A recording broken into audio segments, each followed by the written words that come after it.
Thank you. So we have tremendous crowds of people outside. Would anybody like to give up your seat? So I think what we're going to have to do is a little different. You know, we have been so crowded. There's something going on big, even bigger than before, because every place we go, we have these massive crowds. Yesterday, we were in Ohio, we were in Pennsylvania, in Harrisburg, and we had crowds that were so enormous, so much bigger than the venue. So we're going to have to start using, I think, the basketball arenas. Don't you agree? You know, we have outside, we have like thousands of people. They're going crazy because they can't get in. So bear with us, but I did get to wave to them, okay? So it was good. But these are great people. You know, something very nice just happened to me. A man came up to me, and he handed me his Purple Heart. Now, I said to him, is that like the real one, or is that a copy? And he said, that's my real Purple Heart. I have such confidence in you. And I said, man, that's like big stuff. I always wanted to get the Purple Heart. This was much easier. But I tell you, it was such an honor. And maybe I can bring him up on the stage, Lieutenant Colonel Louis Dorfman. I just happened.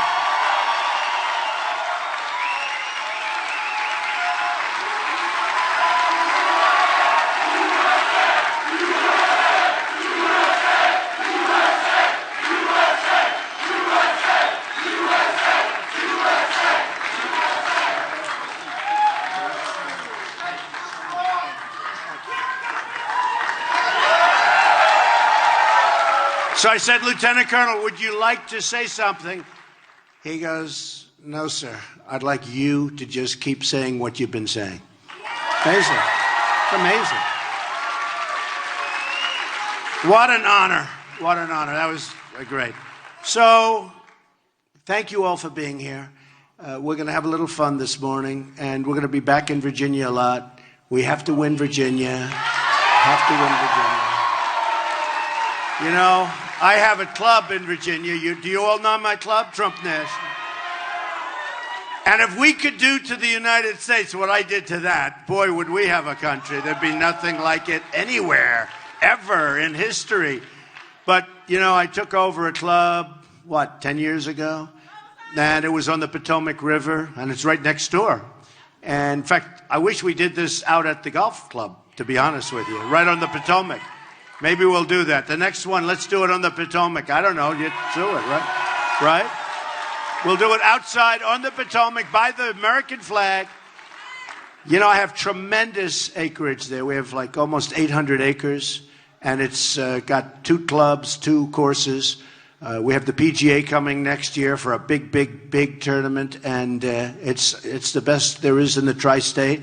It's one of the best golf courses in the country, and it's been a tremendous success. When I took it over, it was great acreage, but it was not so great, right? And we blew it up and built new, and it's been a fantastic success. And it's in Loudoun County. And therefore, I can't imagine that the people of Loudoun are going to be voting for crooked Hillary Clinton. She doesn't do anything. Because I've... yeah.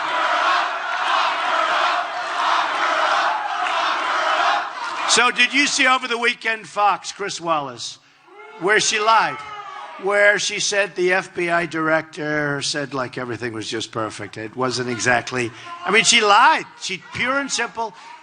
She only knows to lie. She really does. Only knows to lie. But she lied, and it's a big story. It's become a big story. And that's amazing. It's amazing that they cover it because the press is so totally dishonest, okay? So totally dishonest. And there is nothing like it. I've never seen dishonesty like that. And they're pushing her like crazy because it's establishment stuff, and we have to make change. You know, she's now calling herself an agent of change. She's been doing this for 30 years.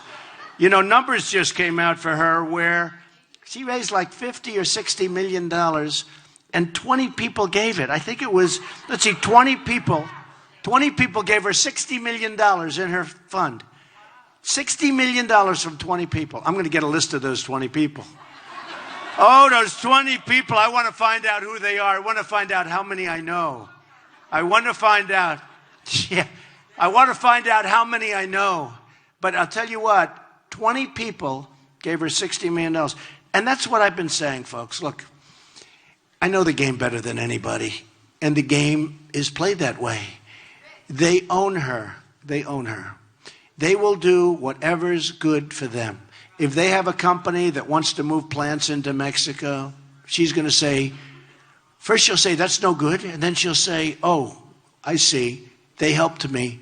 I have to let them do it. Because her handlers, that's what they are, is handlers. I mean, they write her speeches. They write everything. She doesn't give a talk like this with no teleprompters. She gets up and she has teleprompters. She gets on the stage for 20 minutes. She reads something and she leaves. She goes back home and goes to sleep. Okay? That's what she does. She reads it. She goes home. She goes to sleep. And that's okay. I'm not knocking it. But the 20 people, think of it. So you have 20 people giving $60 million. It just got announced, or it's being announced today. But we're announcing something even more special. We're announcing that we're going to have more than $35 million from a group of people, like almost 60,000 people, averaging think of it, $61 a piece. This is a Republican now, because I'm putting up a lot of money. This doesn't happen to Republicans. You know, most Republicans, I mean, I think all, if they ever did that, they'd have like 3 people giving $12 and they'd say that's about as good as we're going to do. We're going to have close to 60,000 people. And it's going to be, think of it, it averages $61 approximately. I guess it's going to be filed later or tomorrow or something. But it averages $61 each. And we'll have 35.8 million, but I think it's going to even be higher than that because it's not totally tabulated, but it's going to be higher than that. And that doesn't include other money that we're getting for the RNC and the Republican Party. And it doesn't include the money that I put up, because I put up a lot of money to fund my own campaign. And a lot. I think I'm into this for over $60 million now. Over 60. 60 million! If you don't vote for me, look at the money. I'll probably be in for 100 by the time I finish. Think of it.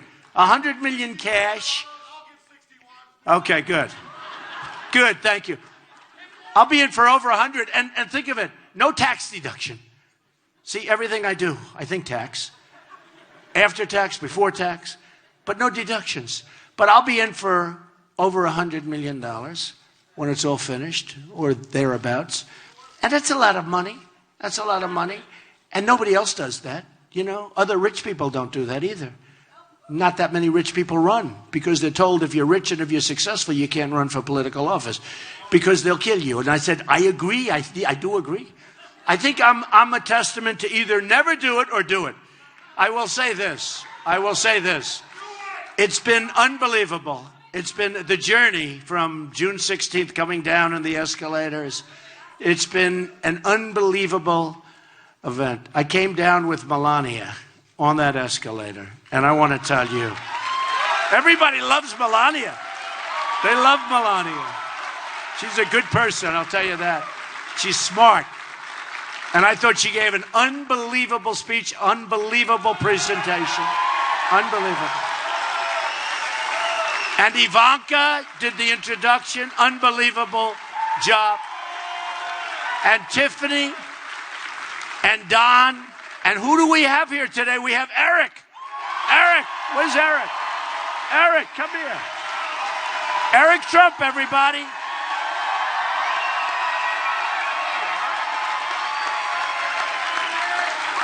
Wow, this is a great crowd.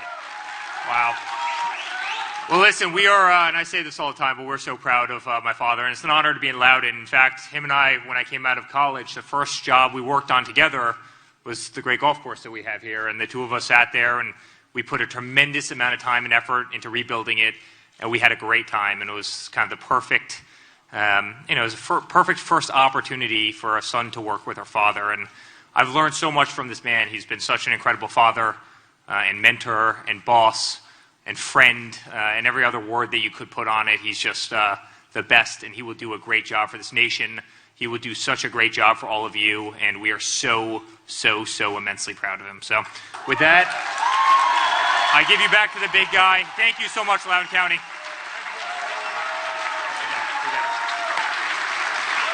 He's a good guy. He's done a good job. He's in there pitching. And I thought the Republican National Convention was better than the other one, okay? I think my kids were great. I thought everybody did great. I actually thought it was better. And we had more people watching the final night because that was the speech. That means a lot, by millions.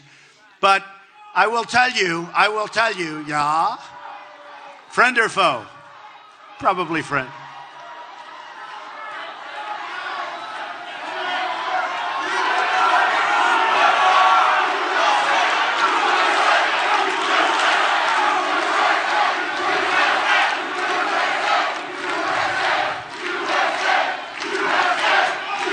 Thank you. All right. They're 15 seconds of fame. Well, now that Bernie's out, it doesn't happen anymore. It's like amazing. It's, the safest place to be anywhere is at a Trump rally. It's true. It's true. It's the safest place to be. I mean, I'll just tell you something. You don't even know you're doing it, but here we are. We have chairs, right? Everybody's standing. Everybody's standing because we have it's excitement. There's like an excitement in the air. You have seats and everybody stands. If you want, you can sit down. But, but they don't want to sit down. But we have such fun, considering we have a very bad subject. The country's in trouble, but we're going to make it good. A lot of people thought my speech was dark. The haters, only the haters. We got great marks, but the haters said, well, he did a good job, his delivery, everything was good, but it was dark. And I said it wasn't dark. I talk about radical Islamic terrorism. I talk about drugs pouring across the border. I talk about people coming in that aren't supposed to be here. I talk about crime. I talk about our police being shot. We love our police, so we have to protect our police.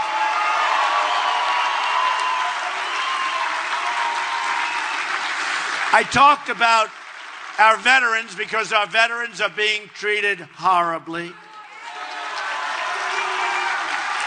When you hear 22 suicides a day, that's inconceivable. 22 suicides a day. Our veterans are being treated horribly. We're going to turn that around so fast your head is going to spin. People wait in line for 5, 6, 7 days. The veterans are great people. And that's why maybe the lieutenant colonel did that. I mean, it's such an amazing thing. He showed it to me, and I said, here, thank you very much. No, Mr. Trump, I want you to keep it. I said, keep it. I mean, these are incredible things that happen. These are incredible people that I meet. And thinking about lieutenant colonel, thinking about our military is totally depleted, totally depleted. Our military is not being funded properly. We don't have enough money going, and we need a strong military. We need a powerful, strong military.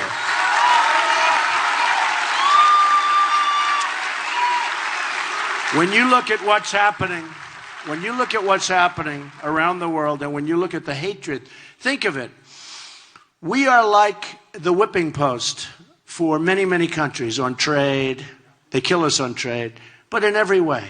They don't respect us. China's building this massive, massive military complex in the South China Sea.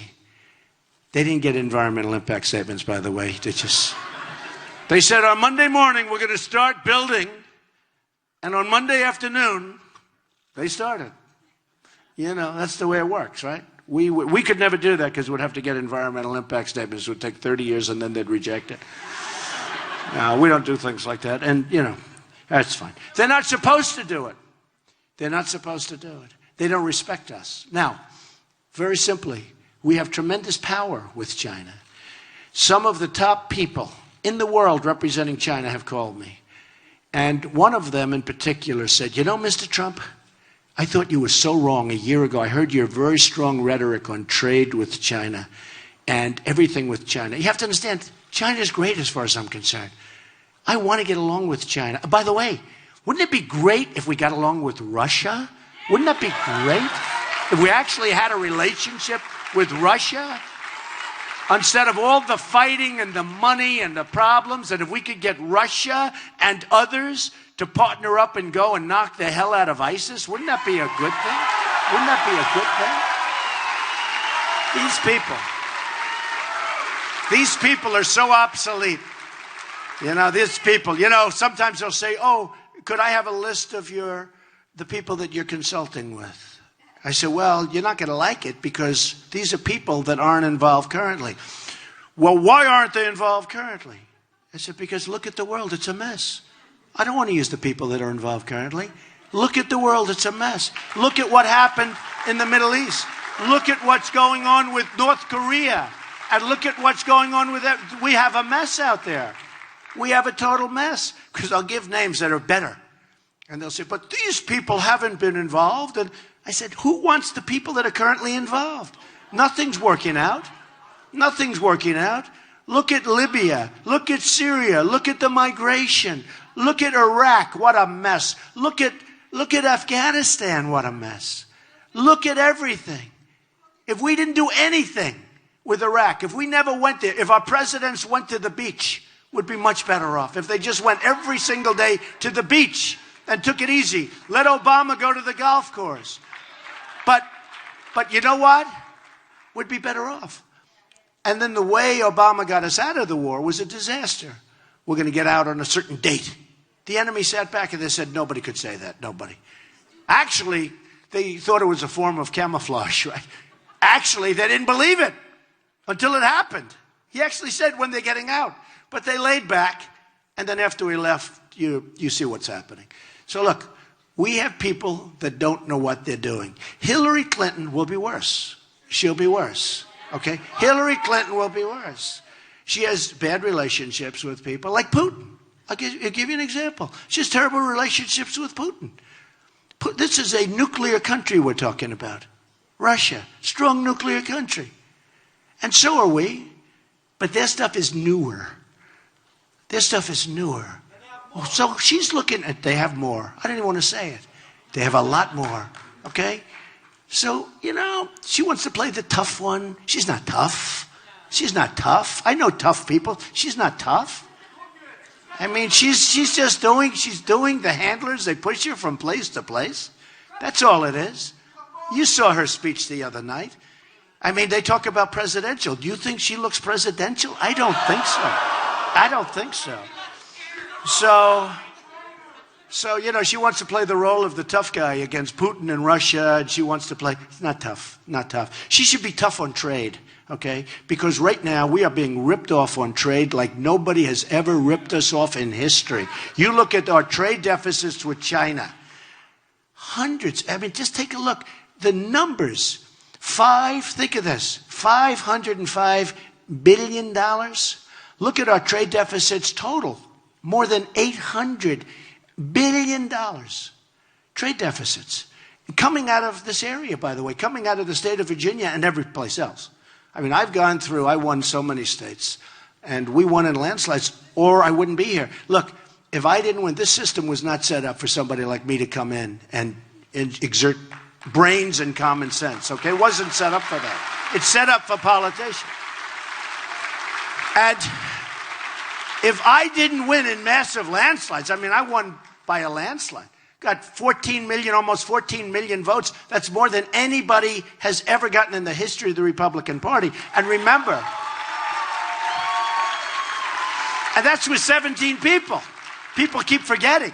That's with 17 people. And yet we had, when Ronald Reagan, who we loved, but when other people ran, they'd run against one or two people or three people. And it's a lot different. 17 people, we broke the all-time record. I think we're going to do so great. And I see some great polls. I see one from Los Angeles Times. Just came out where we're ahead by 4 or 5 points. I see one from CNN where we're down. I think these polls, I don't know, there's something about these polls. There's something phony. I watch CNN. They are so negative all day long. It's all Trump all day long. And you know what? Their ratings are going down, and their ratings are going to start to go down big because I don't do interviews for them. They're doing a big documentary on me now. They have one problem. They need an interview from me. So let them do it without me. Who cares? But they're very unfair. All day long, it's negative. In fact, I have some great things that have happened, right? And they'll cover it in a negative manner. So it sounds negative. Great stuff. Great stuff. Even when I was winning by tremendous numbers. We had numerous people left. And I'd get like 42% of the vote. With many people. Getting 42% is impossible. I get 42%, they'd say, why hasn't he hit 50? I said, well, there are 11 people. How do you get 50? You understand, right? No, but CNN treats me so badly. It's unbelievable. And you know what? I don't watch it anymore. I don't watch. You know, you learn to live good. You learn to stay healthy. You learn to have a good, calm, and smart mind by turning off the negative. Does that make sense? Turn it off. Don't fight it. Turn it off. Just turn it off. But CNN treats me so badly. I mean, the New York Times, which I call the failing New York Times, because it's failing. It's losing a fortune. And I think it's out of business in 3 years. Maybe somebody's going to buy it for a little while until they lose all that money. But they'll buy it for a little while and they'll keep it as, some rich guy's going to buy it. But the New York Times, which it could do worse. I mean, frankly, that wouldn't be bad if somebody bought it. But the New York Times is failing badly. They write stories that are so bad about me. And, all my life, I've probably been on the cover of the Times a few times, right? Now, if I have 2 stories or 3 stories a day on the cover, today I have 2 stories. Both ridiculous stories. But today I have 2 stories on the front page. I mean, I guess they use me to sell newspapers. But they are so dishonest.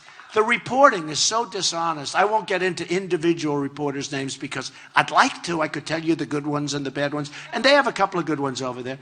But they are such a dishonest newspaper. They want Hillary Clinton to win so badly. They cry. They beg. They beg.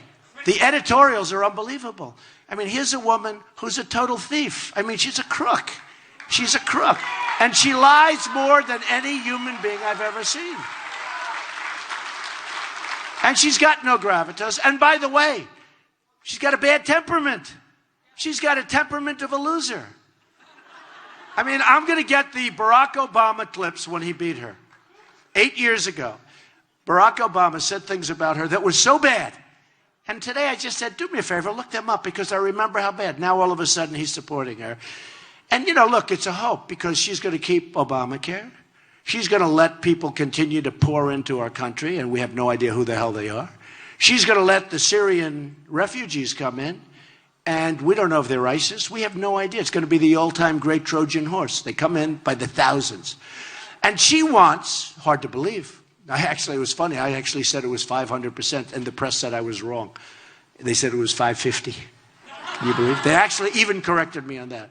But 550% more coming into the country than are coming in right now. Think of it. So someday, it always happens. Look at France. Look at Germany. Look at what's going on with people blowing themselves up in a bar, with people shooting. Look at Paris. Look what happened in Paris. 130 people dead.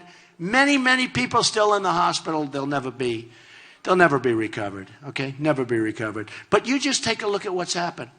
And you tell me that we have to be weak and ineffective, and that we have to allow tens of thousands of people to pour into our country. She wants 550% more people. Think of it. 550% more people coming in from that region than are coming in under Barack Obama. And they're put all over the country. You don't even know where the hell they are. So we're going to have problems like you have never seen. Mark my words, I've been a very good prognosticator. I've called a lot of good things and bad things, but I've called them. But mark my words, you're going to see some bad stuff. We need strong borders. We need strong borders. We can't have people coming in from Syria that have bad intentions, that we don't know who they are. And if we do, we are really a very, very foolish nation. Look at what's happening with Germany. The crime wave over there, Merkel's not going to be elected. You know, Brexit, I predicted Brexit, remember? I was the only one. So they were given a 20% chance in Las Vegas, and the bookies over there, they were saying 20% chance. I said, I think it's going to win. I took such heat, remember? I took such heat. I won, and they gave me, even though I won, they all said bad things. Oh, they said I was grandstanding because I won. They said, who's going to win? I said, I think they're going to pull out. They're going to pull out of the Union. The UK is going to pull out of the Union. So I said, the European Union. So I said, I think that's going to happen. And the reason is, I'm there. I have a lot of property in the UK. Great property. Fantastic property. Turnberry. I have so many great properties. But you know what? I had a feel, and I'm not there much. I may never see it again. If I win, I may never see my property. I may never see these pieces again. But boy, is Eric and the kids going to have a good time, right? They're going to have a good time. But because I'm going to be working for you, I'm not going to have time to go play golf. And believe me, folks. But I had a feeling. I said, I think UK's going for independence because they don't want to have people pouring into their country that they don't know where they are, who they are. They have enough. They have enough. And they've had enough. And they voted, and it was a shock. And you know what? They're better off. And you watch.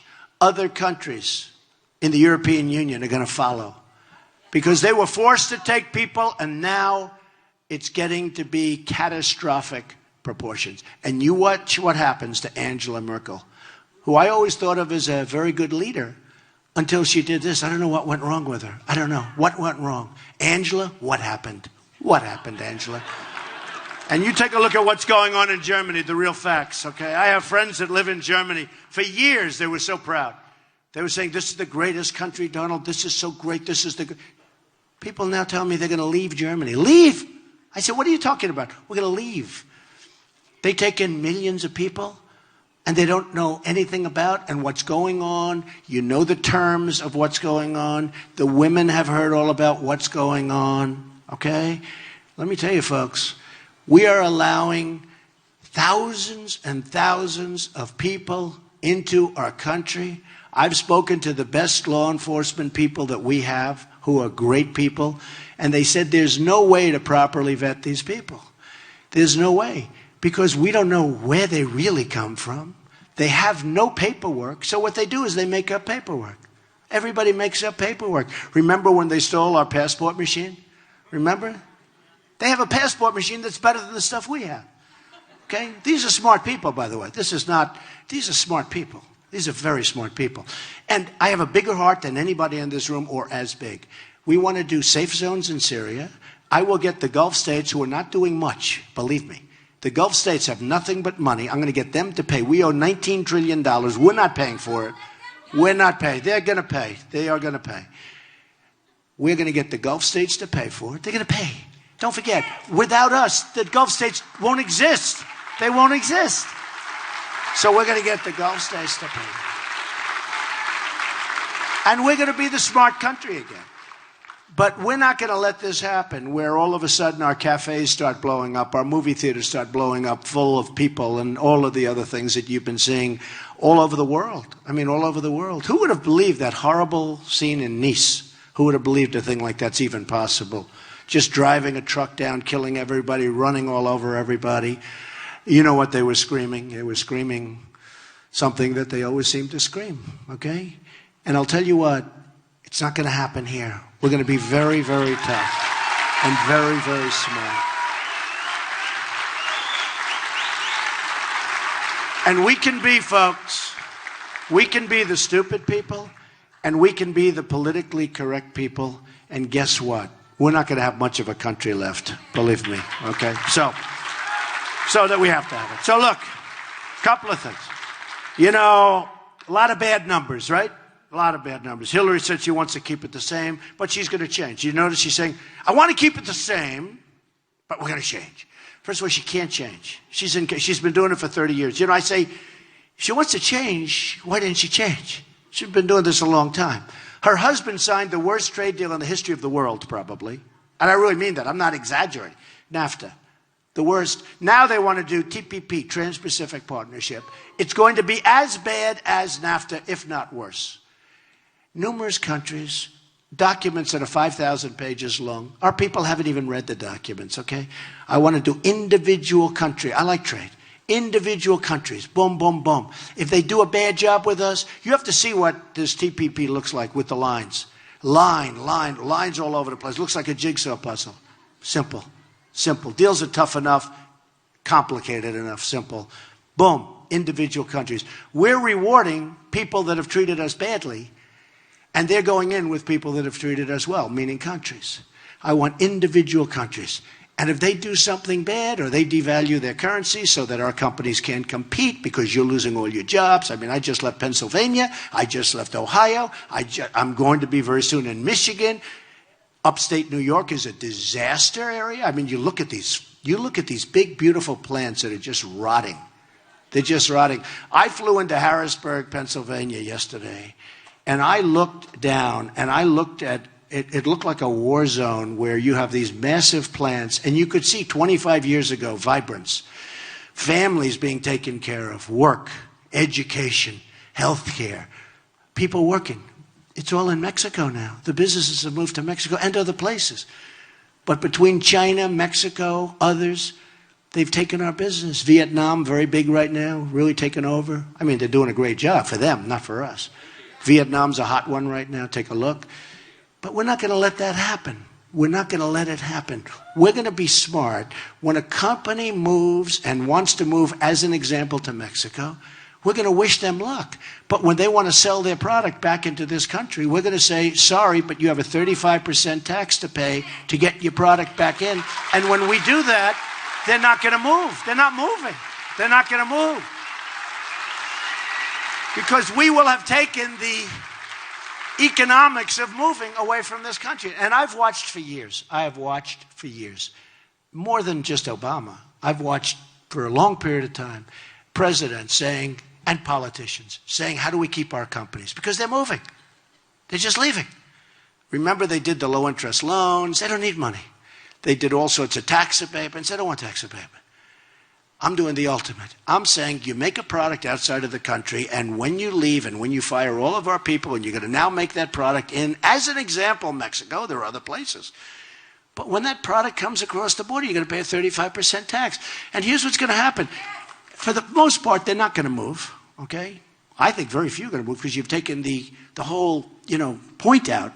But they're not going to move. Number one, very important, they're not going to move. And if they do move, we're going to make a fortune, okay? Okay? So it's okay. In fact, sometimes you say, please move. Please move. We'd like you to send plenty of product in here. When China devalues its currency, they're making it impossible for our companies to compete. But China doesn't want, and I'm very close to China. I have the biggest bank in the world as a tenant of mine in New York. The biggest in the world, a Chinese bank. Don't worry about that baby. I love babies. So I love babies. I hear that baby crying. I like it. What a baby. What a beautiful baby. Don't worry. Don't worry. The mom's running around like, don't worry about it, It's young and beautiful and healthy, and that's what we want. Okay. But look. China, when China devalues its currency, they take our guts out. And they do it so often. They're constantly devaluing their currency. And they always wait till like it's a bad time, like we have a problem with Iraq, we have a problem with Afghanistan. Every time we have like a big problem, they always devalue. And a year and a half ago, they devalued the biggest devaluation they've done in 20 years. The biggest in 20 years. And I said, man, how did they get away? But we had a problem. We were doing other things, okay? So when China does that, we have to fight back. Now, here's how you fight back. Because we can't fight back any other way. We have the piggy bank. They have ripped us to shreds. Ripped us absolutely to shreds. Actually, I was only kidding. You can get the baby out of here. That's all right. Don't worry. I think she really believed me that I love having a baby crying while I'm speaking. That's okay. People don't understand. That's okay. But so you have a situation where a great country like China, which is which is really taken over now. If you look at the numbers. A year ago they passed us. If you would have said 10 years ago, 15 years ago that China would be passing us, I would have said it's absolutely, anybody would have said it's impossible. We've allowed them to pass us. Now, when we have our manufacturers want to go to China, they can't get in, number one. Number two, if they do get in, they have to pay a massive tax. When Chinese companies want to sell to us, no tax. Come on in, fellas. We're stupid. We're stupid. Then they devalue. I had a friend, he was catching up with China. And he was really starting to compete. He's a very, very cost-conscious guy. It was hard for him, but he's a really good manufacturer. Then all of a sudden, they did a massive devaluation. Boom. And he's back to ground one. It's like, you take 2 steps forward, 3 steps back. That's what happened to him. The guy's phenomenal. He can't get his product into China. When he finally starts to be competitive, they devalue it again. And in TPP, now China's not in TPP, but it's the same thing with the other countries. Their single greatest tool is devaluation of the currency, of their currency. We don't even have a clause in the agreement to cover it, okay? And because of the complexity, 5,000 pages, nobody's going to read it. And if you want to get out, you can't because there's so many countries involved. So I say 1, 1, 1, 1, 1. You do 15, you do 20, you do with everybody. And if they don't behave, meaning if they're not good, if they take advantage of us, we send them what we call a 30-day notice. Please be advised. Please be advised. We are hereby terminating your agreement with the United States of America because you cheated. You cheated.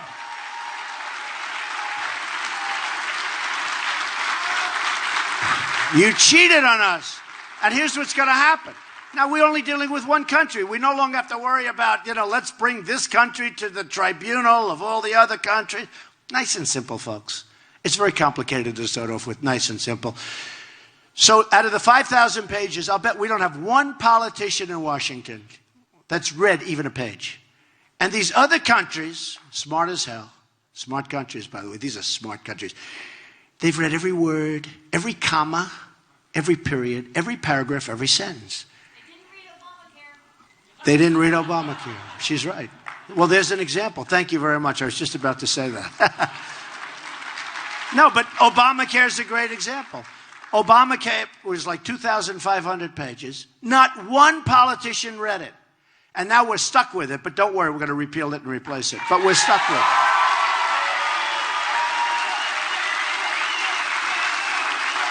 It should have died a couple of times. It should have died by our Supreme Court, except one of our Republican presidents appointed a man who kept Obamacare going.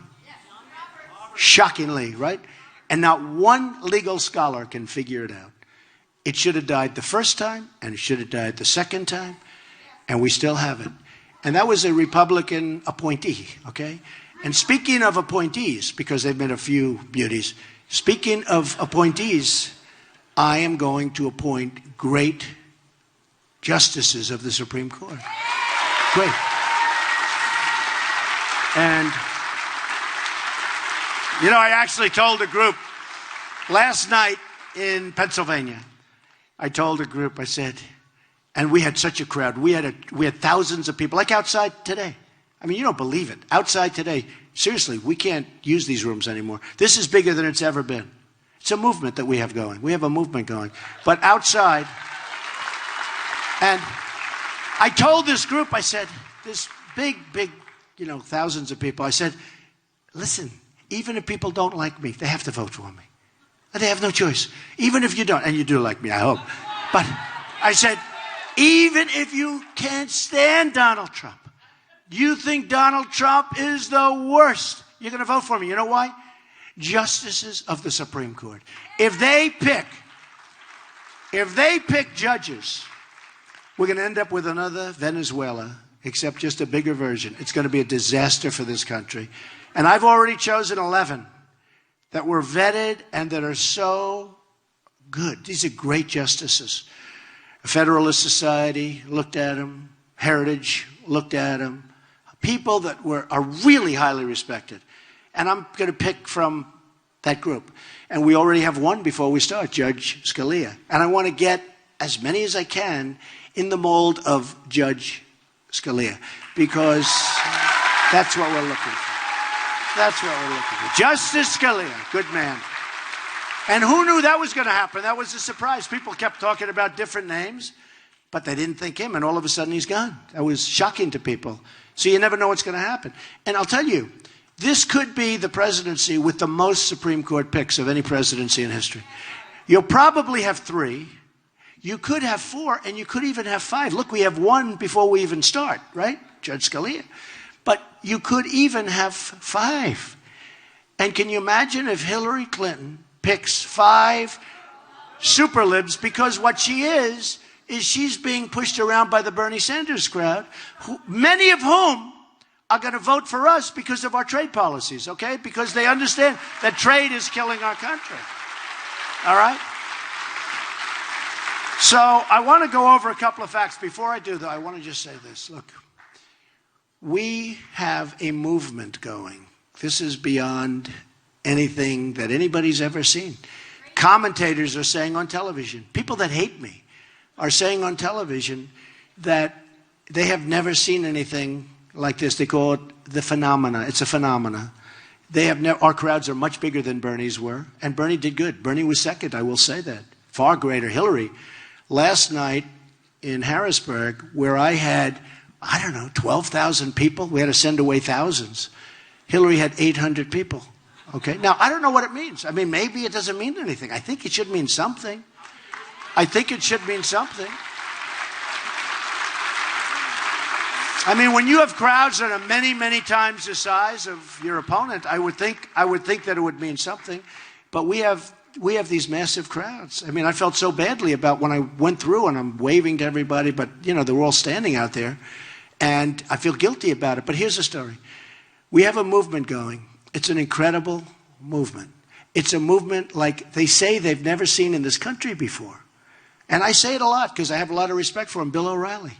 He said it's the single greatest phenomenon. He called it the Trump phenomena. Is the single greatest phenomena, politically speaking, that he has ever seen in his lifetime. I mean, that's, guy's seen a lot of stuff, right? And Brett Baer said it.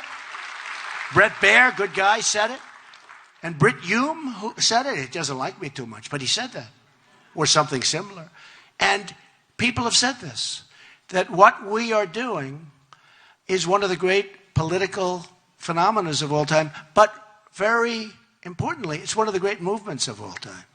We got to finish it off. We got to finish it off. We got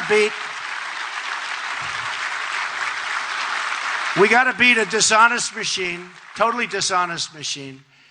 As an example, how Hillary got away with what she got away with recently. How do you get away with it? Everybody thought, oh, wow, she's guilty. However, what she got away with was a disgrace, honestly. A disgrace to our country, what she got away with it. And who would think that could have happened? And then on top of it, she lies on Sunday saying, oh, I was just actually fine. I did everything fine. And that was not said. It was said very embarrassingly. Nobody could believe that happened. That whole thing was incredible. But we have to learn from it. It's a crooked system. It's a rigged system. We're running against a rigged system, and we're running against a very dishonest media. The media is very dishonest. Very, very dishonest.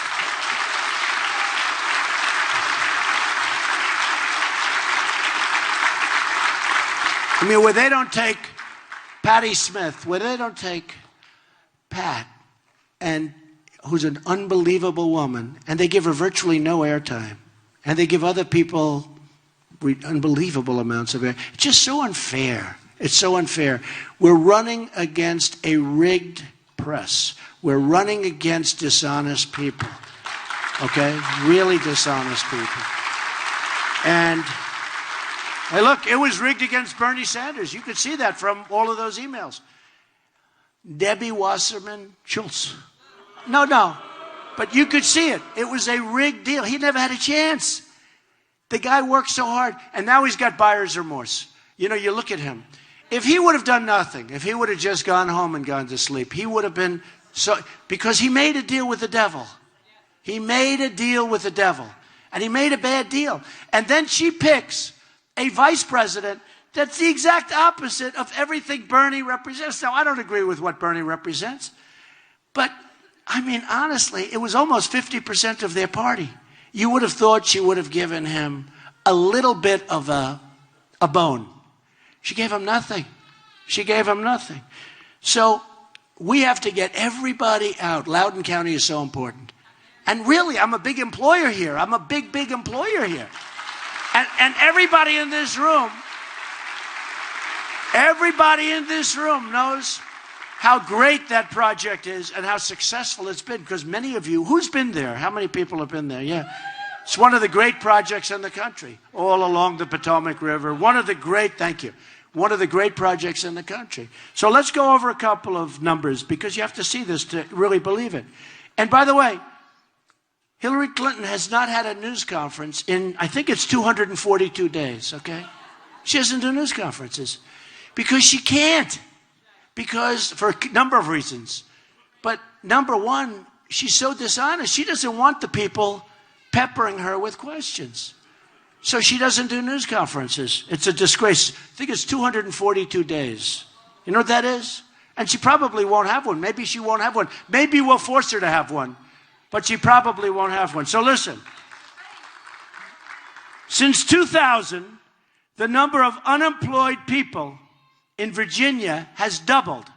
Now, these are right out of the book, so statisticians, okay? Virginia has lost 1 in 3 manufacturing jobs since Bill Clinton signed NAFTA. Signed by Bill Clinton, one of the worst ever, okay? Hillary rammed through the job-killing trade deal with South Korea in 2011. That South Korean deal is a disaster for us. But look at the people that give her money. And look how they're involved in that deal. The U.S. trade deficit with TPP members, these are the members going into the Trans-Pacific Partnership, which Obama wants, which Hillary wanted. She called it the gold standard. But when she heard me talking about it, she said she didn't want it. But as your governor said, right? Terry McAuliffe, governor of Virginia, he said, don't worry. Let her get elected and she'll approve it. She'll make a couple of minor changes, she'll approve it. That's what he said, okay? Then they backpedaled. Oh, well, he doesn't speak. Let me tell you, Terry McAuliffe knows her better than Bill knows her, okay? Terry knows her better than anybody. Your governor, he made the statement, okay? All right? So, here's a couple of things that are just sort of amazing. President Obama has doubled the national debt since he's been in office. U.S. trade deficit in goods reached nearly $800 billion. In other words, we trade with people. You know, it's funny, when I want to make good trade deals, the press says, oh, he's not a free trader. I'm a great free trader. I like free trade. But I like smart deals. Somebody said, then what do you call yourself? Because I know free trade, I know fair trade, I know every form of trade ever thought up by man. Believe me, it's meaningless. So he said, what are your policies? I said, my policies are very simple. I want to make great deals for our country. Okay? Very simple. You can call it fair trade, free trade, or any other of the other 10 names. I want great deals for our country. And I was endorsed by Carl Icahn and some of the greatest business leaders in the world. And we have to use our great business people to negotiate the deals because we're using political hacks to make deals. And it's a joke. The Chinese people look at us like we are the dumbest people. They are using their smartest, their brightest from the time they're 3 years old. You know, they have like a pyramid, right? Boom, boom, boom. They use the guys right on the top. And they walk in and deal with our clowns. And they say, I can't believe we've gotten away with this. For years and years and years, we've rebuilt China with our trade. We've rebuilt China. We have so much power over China. And if they don't behave, we throw a 10% tax on goods coming in from China. We will make a fortune. And you know what? They're going to send the same goods. Now, what are they going to say? We're not going to send because we're not going to pay a 10% tax? But when they raise their currency, when they do things with their currency, they manipulate. And they knock out their currency. And they devalue their currency. And they do all, they're masters, they're grandmasters at currency and at currency manipulation. We have the ultimate. We say, thank you very much. Now, just so you understand, when we send things to China, they charge us a tax. So people would say, Donald Trump is not a free trader. I'm a free trader. But it's got to be a two-way street, right? I mean, it's got to be a two-way street. They're killing us. 23.8 million Americans in their prime earning years are out of the labor force right now. In the last 7 years, another 14 million people have left the workforce, okay? Nearly 4 in 10 African American children are living in poverty, while 58% of African American youth are not employed, okay? 2 million more Latinos are in poverty today than when President Obama took office. Now, thank you. We're going to bring jobs back. Thank you. That's very nice. We're going to bring jobs back. That's why we had a very good poll recently with the Hispanics. And it was an amazing poll. And, way up from what people thought. Because people want jobs. And by the way, the Latinos, the Hispanics, they don't want, and you understand this, they don't want people pouring into our country, taking their jobs, taking their houses, taking this. They want to have security. They really want the wall. They want the wall. We're going to have a strong border. We're going to have the wall. We're going to have the wall. Oh, we're going to build the wall. Don't even think about it. We're going to build the wall. And and I say it, and I mean it, Mexico's paying for the wall, folks.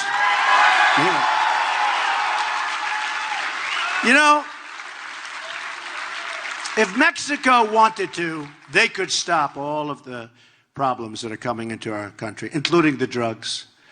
New Hampshire, which I won, I got to know the people so well up there. What's your number one problem? Heroin, coming from the southern border.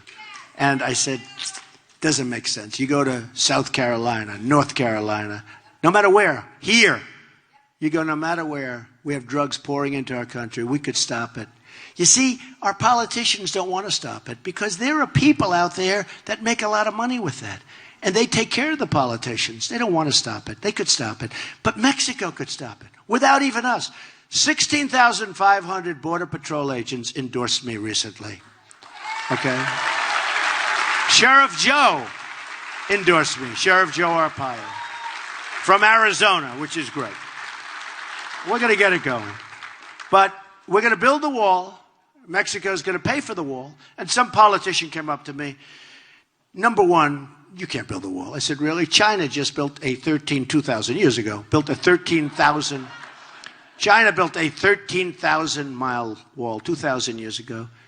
We have 1,000 miles that we need. It's 2,000 miles, but we need 1,000. You have natural barriers. We need 1,000 miles. So China can do 13,000 miles 2,000 years ago, and that's the Syria's wall, by the way, in case anybody hasn't seen it. And we can't do a wall that's 1,000 miles, and we have Caterpillar tractors. And we're going to use Caterpillar, by the way. We're not going with Komatsu. We're not going with Komatsu. So here is one of the most depressing stats.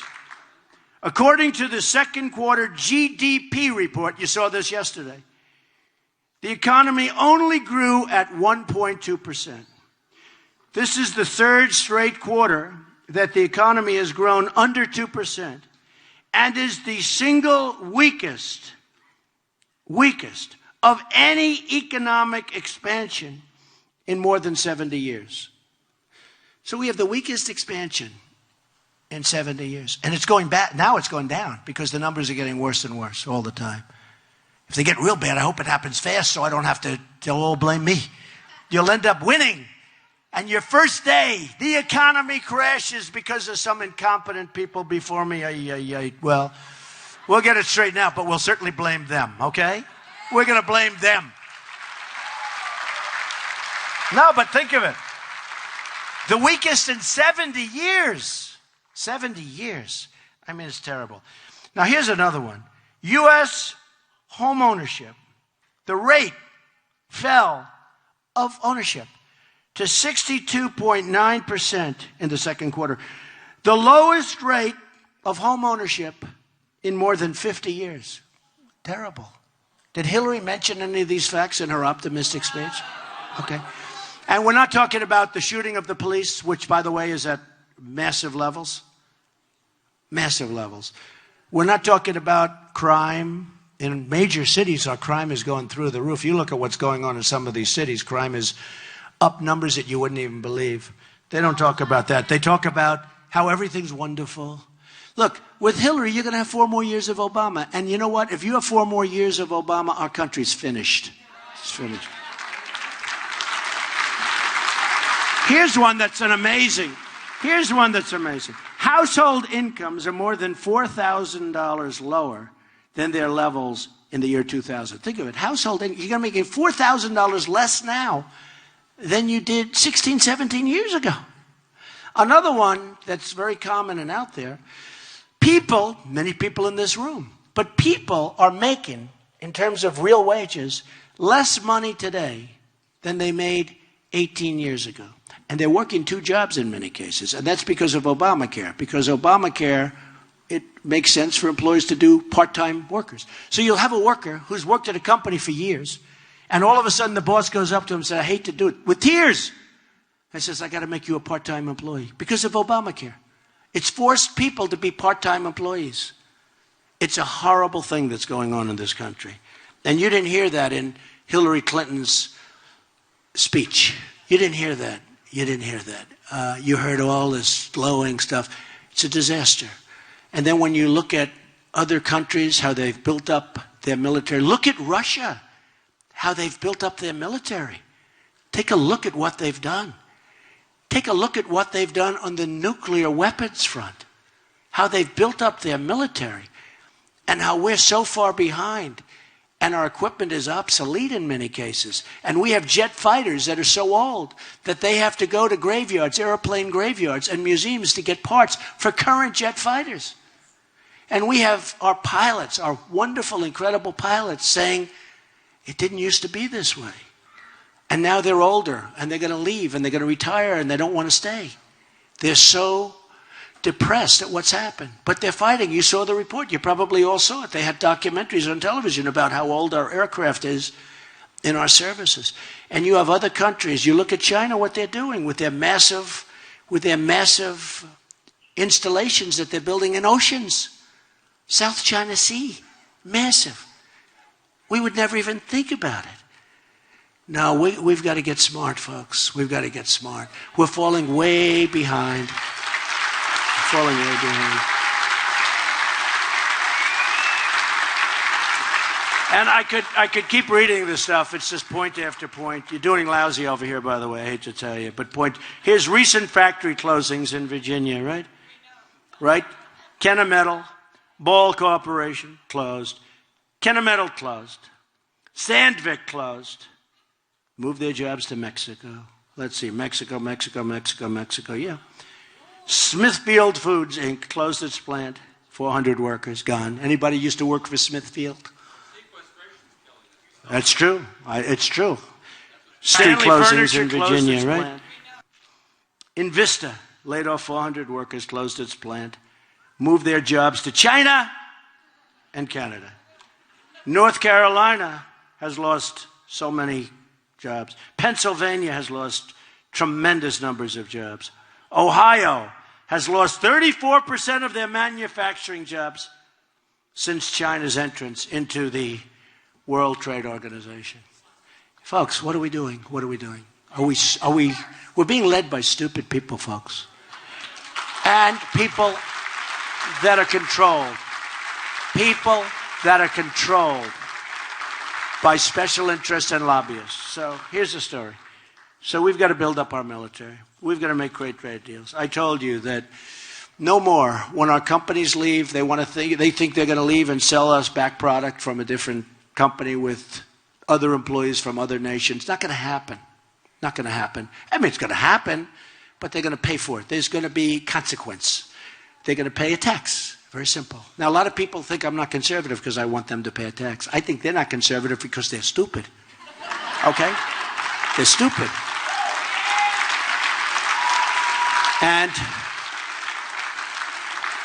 And by the way, it's 100% foolproof. We're not talking about like, oh, maybe it'll work. Can you imagine they used to go around and offer companies loans? They didn't need money. We'll give you an interest-free loan if you stay. And a couple of companies took the money and then left because they forgot to say you had to stay. The lawyers didn't do too good a job. But look, we have to be the smart people again. We have to be, and we don't have much of a choice because we are losing so many of our jobs. And we can't take our factories and keep taking our factories and converting them into nursing homes. You know, nursing homes are wonderful, but we have to make things again. We need jobs. We need jobs. It's wonderful. Nursing homes is wonderful, but we need jobs. I see things happen where there's a couple of beautiful jobs up in New England. They've taken an old factory, they've converted it, and it's all fine, but we can't do that. We need manufacturing jobs. We need the income. We need the productivity. We need the future. As you stand here right now, there are companies negotiating from Virginia, right here. They're negotiating to leave Virginia and move to Mexico and other places, as you stand here. Some of the people in this room work for companies that are right now under negotiation to get out. If I get in, that ends. Hillary won't do anything about it. She talks. You notice the way now she's talking about trade? Did you notice 2 days ago she said, I've been talking about we're going to renegotiate NAFTA. And if they don't give us a great deal, and if we don't renegotiate a great deal, we're terminating NAFTA, we're getting out, and we'll bring our jobs back a different way, okay? So, the other day, now that was like a horrible thing to say. 2 days ago, Hillary Clinton said, we are going to start renegotiating our trade deals. Oh, she can't do it. Number one, if she wanted to, she can't, but they wouldn't let her. Those people that put up all that money for her, those 20 people, and there's plenty more of them, they won't let her do it. She can't do it. If she wanted to, she can't do it. So she's just kidding all of you. So we're going to make America great again.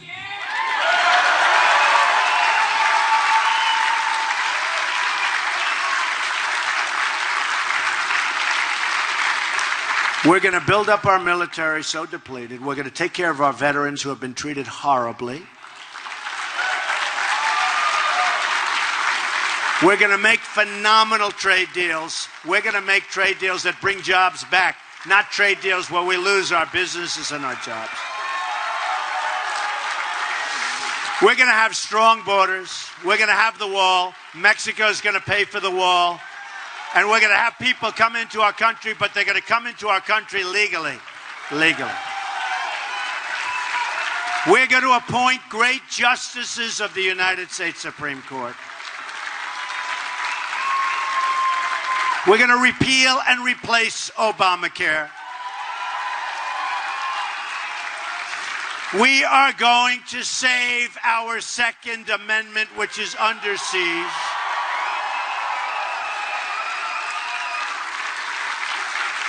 And we're going to start winning again, folks. We're going to win on every front. I want to thank everybody in Loudoun County. I love this place. I'm here a lot. I want to thank everybody.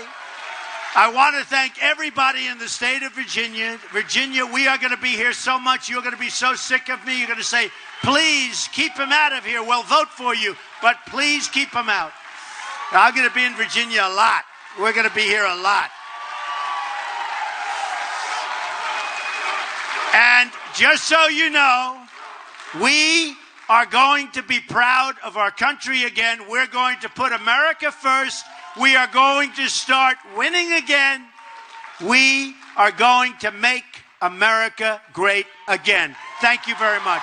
Thank you, folks.